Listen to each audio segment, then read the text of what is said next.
Hello everyone, welcome to GATE Wallah. तो जैसा आप जानते हो कि गेट 2024 में हम लोगों ने रिजल्ट टाइम पे बहुत बेहतर रिजल्ट दिए थे और यही हिस्ट्री जो है फिर से रिपीट होते हुए दिखाई दे रही गेट 2025 में। अब रिजल्ट आज ही आया है और जब रिजल्ट के बाद हम लोगों ने बच्चों के रिजल्ट को देखा तो हमारे पास कुछ बच्चों के ऐसे रिजल्ट आए हैं जो बहुत एक्साइटिंग है और उनमें से आज जो इस पॉडकास्ट में हमारे साथ आने वाले हैं उनकी रैंक इतनी बेहतरीन आई हुई है कि आप सबको बहुत इंटरेस्ट आएगा, क्योंकि यहां पे एक पॉइंट ऐड ऑन करेगा कि आज जो हमारे गेस्ट है पॉडकास्ट के वो थर्ड ईयर के स्टूडेंट हैं और उनका नाम हम आपको बताने से पहले ये बता देना चाहते हैं कि ऐसा डेडिकेशन मैंने नहीं देखा था कि एक थर्ड ईयर का बच्चा इतना अच्छा रिजल्ट कैसे कन्वर्ट कर सकता है। तो आज इस पॉडकास्ट में हम लोग हमारे साथ चंदन सर भी हैं और डिस्कशन करेंगे कि एक थर्ड ईयर के स्टूडेंट ने ये इतिहास कैसे क्रिएट किया है। तो आप सभी के सामने वेलकम करना चाहूंगा स्वर्णवा विश्वास का, जिन्होंने इतना बढ़िया रैंक क्रिएट किया है गेट 2025 में। तो अब हम सीधे चलना चाहेंगे हमारे स्वर्णवा विश्वास के पास और सबसे पहले क्वेश्चन यही रखेंगे कि रिजल्ट के बाद आपको कैसा फील हो रहा है स्वर्णवा? फील तो बहुत अच्छा हो रहा है। मैंने एक्सपेक्ट नहीं किया था कि इतना अच्छा रैंक आ जाएगा, इसलिए बहुत अच्छा लग रहा है। तो घर पे सब लोग कैसा, मतलब जब एक्साइटमेंट कैसा रहा रिजल्ट का? घर में भी सभी बहुत एक्साइटेड है और सभी खुश है मेरे इस रिजल्ट के लिए। ओके, तो ये रिजल्ट आने के बाद बहुत सारे मन में चीजें चलने लगती है। रिजल्ट आने से पहले और आने के बाद में बहुत सिचुएशनल डिफरेंस होता है। तो ये गेट की जो जर्नी से पहले हम सबसे पहले चलना चाहेंगे, थोड़ा बहुत आप अपने फैमिली बैकग्राउंड के बारे में कुछ बताइए। दर्शकों को, हमारे जो बच्चे हैं वो जानना चाहेंगे कि आप कैसे, मतलब आपकी फैमिली ने कैसे किस तरीके से चीजें हैंडल हुई है। मेरे फैमिली में सिर्फ 3 ही आदमी हैं, मैं और मेरे पेरेंट्स दोनों। मेरा मॉम फोटोग्राफर है और मेरे पापा चेस कोच है। ओके। तो फाइनेंशियली मतलब मिडिल क्लास ही कह सकते हैं, इसलिए थोड़ा फाइनेंशियल कंडीशन में प्रॉब्लम मौजूद है। ओके, तो चंदन सर, मुझे लगता है कि जब ऐसी सिचुएशन आती कहीं पे फाइनेंशियल प्रॉब्लम या कुछ भी ऐसा बेस जब क्रिएट होता है तो वहाँ पे फिजिक्स वाला बहुत सपोर्टिव बन जाता है और हम लोग का मोटिव भी ये रहता है कि ऐसे बच्चों को सपोर्ट जरूर मिलना चाहिए। तो चंदन सर, आप क्या कहना चाहेंगे स्वर्णवा से? सर, जो इनकी स्टोरी है मतलब बहुत ही ज़्यादा इंस्पायरिंग है और congratulation Swarnava for securing this rank. और मैं इनसे यही पूछना चाहूँगा कि जो मिडिल क्लास की फैमिली के ऐसे बैकग्राउंड्स होते हैं, मतलब स्ट्रगलिंग बैकग्राउंड और फाइनेंशियली वीक बैकग्राउंड, तो वहाँ पे इतना आसान नहीं होता है किसी बड़े ड्रीम को देखना और उसको फिर सच करना। तो जब जैसे आपने IIT JEE के टाइम भी तैयारी करी होगी तो उस समय भी मतलब हार्ड टाइम्स आए होंगे, तो क्या मोटिव रहता था, मतलब क्या पुश आपको करता था कि मुझे कुछ अच्छा करना है? अपने पेरेंट्स को देख के क्या लगता था आपको, कैसे आप अपने आप को पुश करते थे? मेरा मोटिवेशन 2 चीज़ थी, एक पेरेंट्स के कंडीशन को इम्प्रूव करना और एक ये मोटिवेशन था कि मुझे प्रॉब्लम सॉल्व करने में बहुत अच्छा लगता था। ओके। इसलिए मैं कॉम्पिटिटिव एग्जाम्स के लिए थोड़ा इंक्लाइंड था। तो उसके लिए मैंने IIT JEE भी दिया और आज गेट भी दिया है। तो यही तो ना मेरे मेन मोटिवेशंस थे। तो IIT JEE की तैयारी के टाइम IIT JEE का भी आपने एग्ज़ाम दिया था, स्टेट गवर्नमेंट का भी जो इंजीनियरिंग एग्ज़ाम होता है। तो उस तैयारी के दौरान मतलब सबका ही सपना होता है कि किसी IIT में जाना और किसी टॉप के कॉलेज से BTech करना।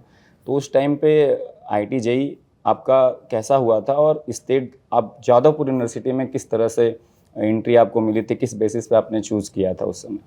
IIT JEE में मेरा उतना भी अच्छा रैंक हुआ नहीं था। मेंस में मेरा 8400 समथिंग था और एडवांस में 4193। WBJE में मेरा 178 था, तो उसके थ्रू जादवपुर यूनिवर्सिटी मिल गया था।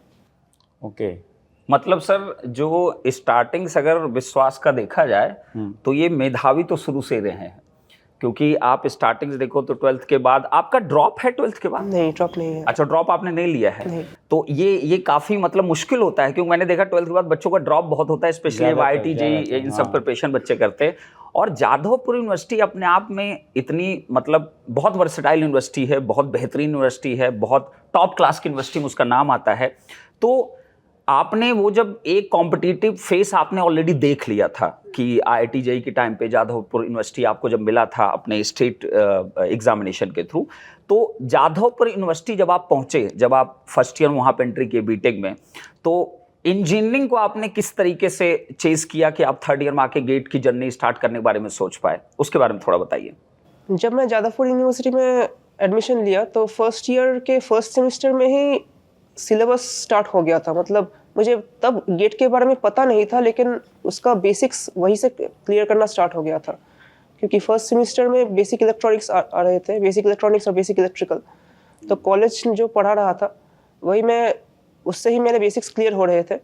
सेकेंड ईयर में आके मुझे पता चला कि गेट का एक कम्पिटिटिव एग्जामिनेशन भी है जिसमें मैं ऑप्ट कर सकता हूँ। तो मैंने उसके बाद भी बेसिक्स पर ही मतलब अपना एम्फोसिस किया था। बेसिक्स सबसे अच्छे तरह से बनाने के बाद ही मैं जो एक्स्ट्रा चीज़ें हैं वो फिज़िक्स वाले से मैंने किया। जो एक्स्ट्रा फॉर्मूले है, रिवीजन की चीज़ें, और PYQ मैंने अलग से किया था। प्रीवियस ईयर क्वेश्चंस गेट के ही अलग। सेकेंड ईयर में बेसिकली गेट के लिए इंक्लिनेशन आपका हो गया था और आपने तैयारी स्टार्ट कर दी थी। हाँ, कि आपको कॉम्पिटिटिव एग्जाम में अपियर होना और इसमें कुछ अच्छा करना है।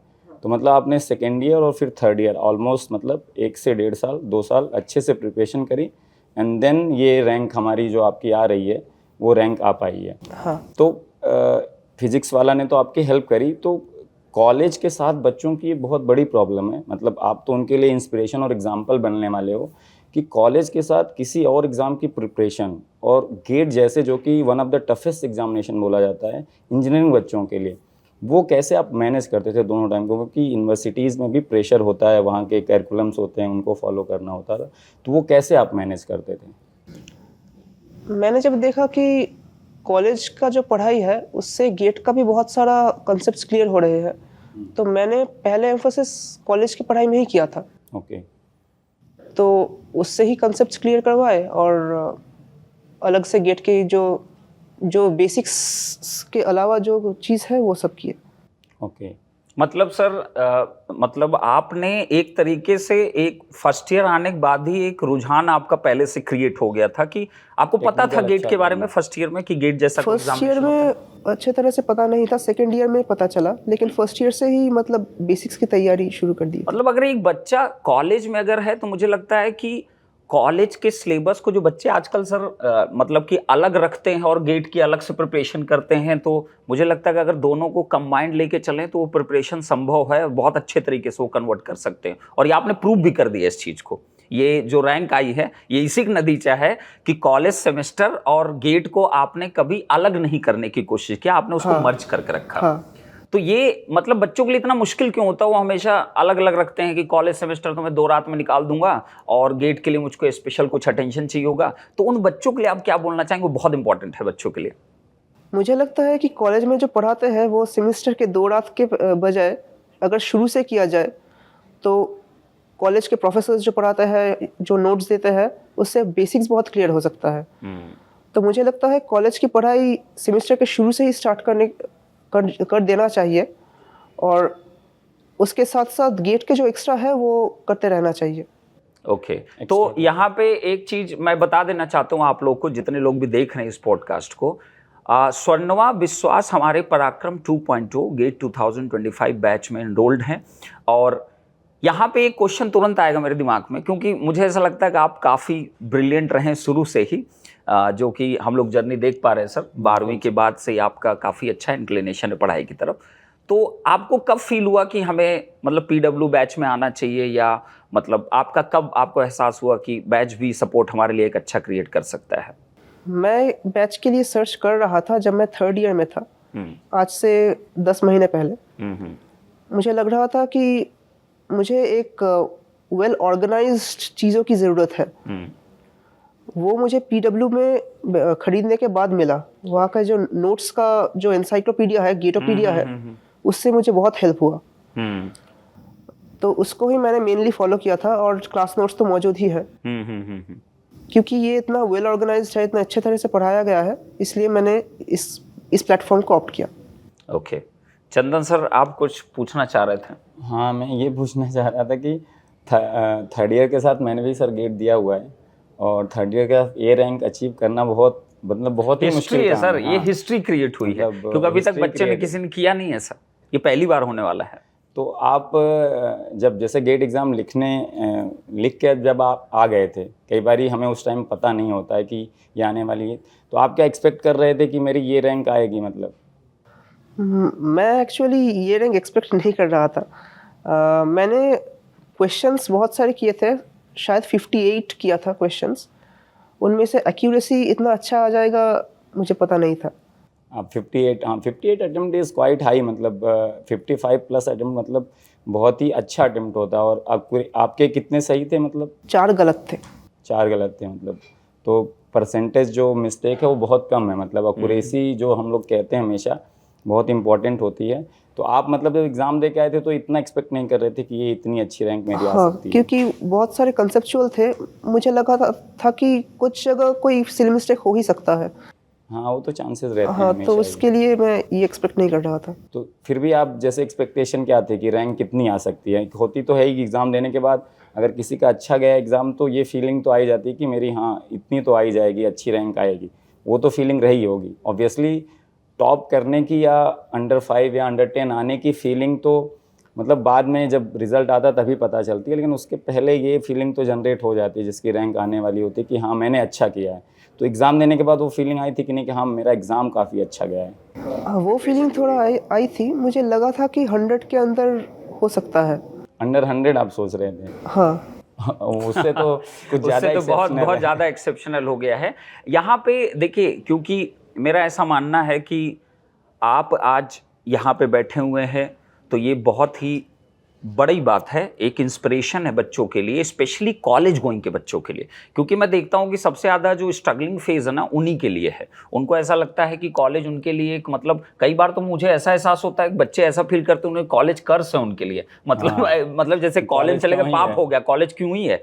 तो यहाँ पे आपने एक एग्जाम्पल सेट किया है कि कॉलेज के साथ, और ये एग्जाम्पल ही नहीं है, ये तो इतिहास बना हुआ है, इतिहास बन चुका है।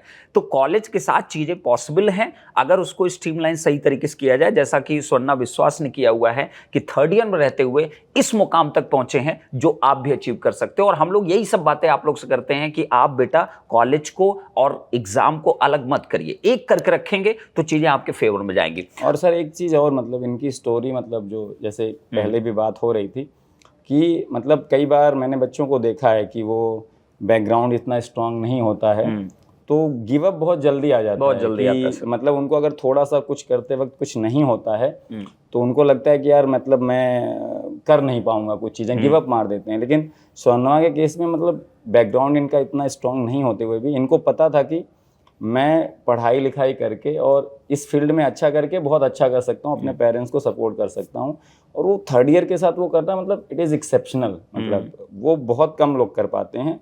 तो वो मतलब एक होता है ना कि आप जब कुछ कर रहे हो तो आप अगर पर्पसफुल्ली कर रहे हो तो चीज़ें होती हैं, आपके फेवर में हमेशा होती हैं। ये एग्जाम्पल है स्वर्णा उसका, मतलब कि अगर आप पर्पसफुल्ली करो कि फर्स्ट ईयर से इंक्लिनेशन हो जाना कि मुझे कुछ अच्छा करना है, फिर सेकंड ईयर से गेट के लिए इंक्लाइंड हो जाना और थर्ड ईयर के साथ ये रैंक लाना, बिल्कुल दैट इज जस्ट एक्सेप्शनल। और ये गोल डिसाइडेड था तो ऑब्वियस बात फुलफिल हो सकता है। आप कुछ रैपिड फायर चीजें करते हैं, जैसे कि बच्चों को बहुत डिमांड होती है कि भाई कोई तो ऐसी स्ट्रेटजी होगी ना जो ये रैंक तक आपको पहुंचा पाई होगी।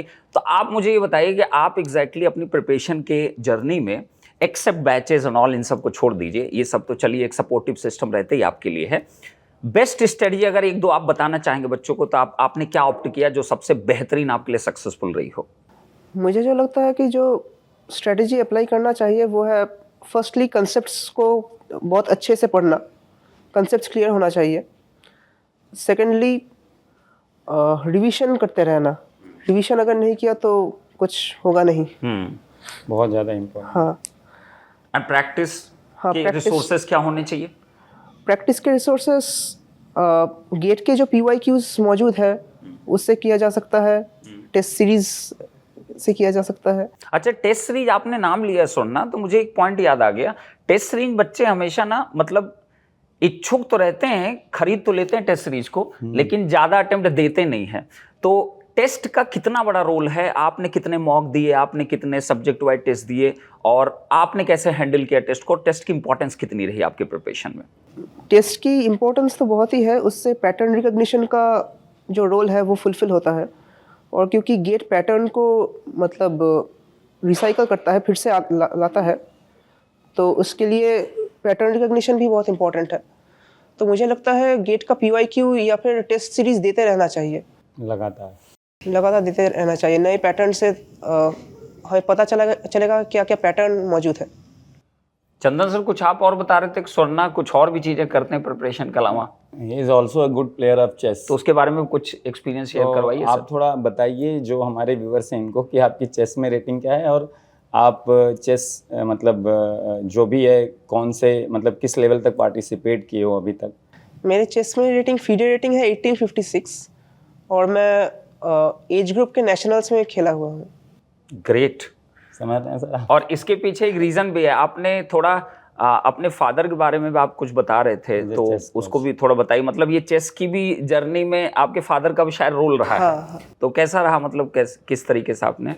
मेरे फादर ने मुझे इस जर्नी में बहुत गाइड भी किया था, कब क्या प्रैक्टिस करना चाहिए इसके बारे में, तो उनकी भी बहुत बड़ा योगदान है इसके पीछे। तो उसमें आपने बताया था कि आपके फादर शायद कोई इंस्टीट्यूट भी रन करते हैं चेस हाँ, से चेस related? कोच है। कहाँ पे, मतलब कहाँ इंस्टीट्यूट है? हमारे घर में ही है, न्यू बैरकपुर में, और उसके अलावा भी 4-5 जगह और है इंस्टीट्यूट्स। तो मतलब कहीं ना कहीं आपको फादर से भी बहुत इंस्पिरेशन मिला हुआ है। बिल्कुल सर। और अपनी फैमिली में इंस्पिरेशन बहुत इंपॉर्टेंट होता है। तो गेट के अलावा भी बहुत कुछ जिंदगी में किया जाता है और उसके साथ साथ भी रैंक लाई जाती है। ऐसा नहीं कि जो रैंक लेके आता है सिर्फ वो बस गेट की प्रिपरेशन कर रहा है और कुछ जिंदगी में कर ही नहीं रहा है। जैसे ये और चेस खेलता अगर कोई सर, मुझे लगता है वो दिमाग वैसे ही बहुत तेज होता है। हाँ, वो तो ऐसा गेम ही है, मतलब आपको इस तरह का एप्टीट्यूड डेवलप करना पड़ेगा। ओके, तो अब सीधे चलते हैं अपने लास्ट फेज की तरफ आते हैं। रैंक तो आपने बहुत जबरदस्त मार दी है, अब जिंदगी तो आपकी सेट होने वाली है, तो श्योर शॉट है, और ये आपके साथ होना भी था क्योंकि आप इतनी मेहनत की उसके लिए। अब एक चीज बताइए, आपका फ्यूचर प्रोस्पेक्टिव क्या है? मतलब जैसे थर्ड ईयर के बाद, जैसे थर्ड ईयर में रैंक जब आ जाती है सर, तो मुझे लगता है कि गवर्नमेंट जॉब्स के लिए तभी नहीं क्रिएट होता है, उसके लिए फोर्थ ईयर फिर से देना पड़ता है गेट एग्जामिनेशन। तो आगे आप क्या प्लान बना रहे हो, आगे आप क्या करना चाहोगे? जैसे थर्ड ईयर बाद कोर जॉब किस तरफ, आगे किस तरफ इंक्लिनेशन है? अभी तक मैंने जो सोचा है वो है कोर जॉब्स की और इंक्लिनेशन। मैंने जो सोचा है कि मैं किसी प्राइवेट कंपनी में जाऊँ, वहाँ पर नौकरी करूँ, और अगर प्राइवेट कंपनी अलाउ करे तो उसके थ्रू मैं मास्टर्स करूँ। Okay, sponsored master. तो इसमें आप एमटेक के लिए क्यों नहीं इतना इंक्लिनेशन हो स्टार्टिंग से? एमटेक के लिए पहली बात तो फाइनेंशियल कंडीशन के लिए सोच रहा था, और सेकंड चीज़ थी कि एक्सपीरियंस अगर जितना ज़्यादा गेन कर सकूँ प्राइवेट सेक्टर में, उसके लिए उसको सोच के मैंने डिसाइड किया था कि प्राइवेट कंपनी में जाऊंगा। ओके, तो ये तो जादवपुर यूनिवर्सिटी प्लेसमेंट भी काफ़ी अच्छा होगा आपको। आपकी यूनिवर्सिटी कैसा प्लेसमेंट है जो आपका रिकॉर्ड रहा हो पीछे प्रीवियस ईयर्स का? प्लेसमेंट का स्टेटस यहाँ बहुत अच्छा है, 10 लाख तक तो आराम से हो जाता है। ओके सर, जादवपुर यूनिवर्सिटी के एक दो बच्चे और भी हैं ना सर? हाँ, जादवपुर यूनिवर्सिटी के आपके टच में एक दो बच्चे और भी हैं? हाँ, पुराने इनके सुपर सीनियर हैं, already did MTech from MS from IISc Bangalore, और वो डेटा साइंस में, मतलब नीलाद्री दत्ता। अच्छा। तो एक्सेप्शनल जैसे ये हैं वैसे वो भी थे, थर्ड ईयर के साथ 4th रैंक उनकी भी थी। तो ये थर्ड ईयर वाले बच्चे ना बवाल मचा रहे हैं धीरे धीरे करके। तो ये आप सब के लिए भी बहुत बड़ी सीख है कि रोना बंद करो ना, कि कॉलेज के साथ चीज़ें पॉसिबल नहीं होते, और यहाँ स्वर्णा विश्वास इसके लिए बहुत बड़े एग्जाम्पल बैठे हुए हैं। तो स्वर्णा, मैं लास्टली ये पहली चीज़ तो आपको फिर से बहुत बहुत कंग्रेचुलेशंस, और उम्मीद करते हैं कि आप अपने फैमिली को बहुत प्राउड फील कराओगे और वो सारे सपने पूरे होंगे जो शायद आपके अंदर कहीं न कहीं दबे हुए हैं ना, कि ये चीज़ काश मैं अपनी फैमिली के लिए कर पाता, और आप अब इस स्टेज पे आ चुके हो कि आप अपनी फैमिली के लिए सारी चीज़ें करने वाले हो। तो लास्ट में बच्चों को आप क्या बोलना चाहेंगे, अगर उनको एक फाइनल 2026 के लिए बहुत बच्चे आपको ईगरली देखने वाले इस वीडियो को, और आपके साथ कनेक्ट करने वाले हैं और आपसे गाइडेंस भी लेंगे, पक्का है श्योर, तो उनके लिए आप क्या बोलना चाहोगे कि उनकी अपनी जर्नी की अभी से शुरुआत कैसी करनी चाहिए? मुझे जो लगता है कि अभी से जो करनी चाहिए वो है कंसेप्ट्स बिल्ड करना। अगर अच्छे कंसेप्ट्स हो तो मुझे लगता है 50 मार्क्स तो आराम से उठ जाएंगे गेट में। तो कंसेप्ट्स के ऊपर मेन एम्फोसिस रहना चाहिए, और उसके बाद PYQs तो करते ही रहना होगा। PYQ बहुत बड़ा सोर्स है सर। वो तो हमेशा से रहा है सर, वो किसी भी एग्ज़ाम के लिए PYQ बहुत बड़ा सोर्स होता है, क्योंकि जैसा सोना ने ऑलरेडी बताया कि एग्ज़ाम की इनसाइट भी दे देता है और आपको पैटर्न पता चलता है, तो उसके लिए उसको करना तो ज़रूरी है ही। बिल्कुल। तो यहाँ पे देखिए स्वर्णा के साथ ये एक्सपीरियंस काफ़ी अच्छा रहा। हम लोगों ने तो बहुत रिलेटली मतलब जब इनकी स्टोरीज हम लोग सुने तो बहुत अच्छा फील हुआ, और अंदर से थोड़ा सा दुख भी होता है कि कई बार बच्चे बहुत कुछ लाइफ में करना चाहते हैं और वो शायद उस मुकाम तक नहीं पहुंच पाते हैं। तो यहाँ पे एक सपोर्ट सिस्टम होना बहुत ज़रूरी होता है, और PW हमेशा बच्चों के साथ रहा है और आगे भी रहेगा, और ऐसे स्वर्णा जैसे हमेशा एग्जाम्पल्स क्रिएट होते रहेंगे और बच्चों के लिए एक इंस्पिरेशन बने रहेंगे। तो नेक्स्ट हम लोग जल्दी ही मुलाकात करेंगे और भी बहुत सारे बच्चों के साथ जिन्होंने बहुत अच्छा कर रखा है। आप कुछ कह रहे थे सर? हाँ, स्वर्णा के साथ और भी सेशन टेक्निकल भी हम लोग प्लान करेंगे, मे बी जो गाइडेंस सेशन बाकी बच्चों के लिए, तो ये आपके टच में रहेंगे। ऑलरेडी रैंकर वो हो चुके हैं, तो बाकी बच्चे डेफिनेटली आप इनसे गाइडेंस ले पाएंगे, उसके लिए टेंशन ना लीजिए। और एक चीज़ लास्ट में मैं बोलना चाहूँगा सर, कि जो बाकी बच्चे जो देख रहे हैं ना, कि ये जो संघर्ष आपके मन के अंदर चलते हैं ना, जब आप तैयारी करो तो बहुत सारे अप एंड डाउन सर चलते हैं। करेक्ट। वो चलते रहने भी ज़रूरी है और वो चलते रहेंगे जब तक आप कुछ कर नहीं पाओगे, लेकिन कुछ करना बहुत ज़रूरी होता है, क्योंकि जब तक उस संघर्ष के आगे सफलता का शीर्षक नहीं लगता ना, तो उस संघर्ष की कहानी कोई सुनना नहीं चाहता। आप जैसे स्वर्णा की कहानी इसलिए सुन रहे हैं क्योंकि वो सक्सेसफुल हो चुके हैं, उन्होंने कुछ अचीव कर लिया है, और उस अचीवमेंट को पाने के लिए आपको लगे रहना पड़ेगा। किसी को 1 साल लगता है, किसी को 2 साल, किसी को 4 साल, किसी को 5 साल, और ऐसे एग्जाम्पल्स हैं सर, हम उनके भी पॉडकास्ट करने वाले हैं, जो कभी गिव अप ही नहीं किया, 5, 7, 8 साल तक लगे रहे, और जब उन्होंने कुछ कन्वर्ट किया, कुछ अचीव किया, तो लोग जान गए कि यार इतनी स्ट्रगलिंग, इतनी इंस्पायरिंग स्टोरी है। बिल्कुल। तो वो सक्सेस में बदलना बहुत ज़रूरी है अपने संघर्ष को, तो अंत तक लगे रहिए।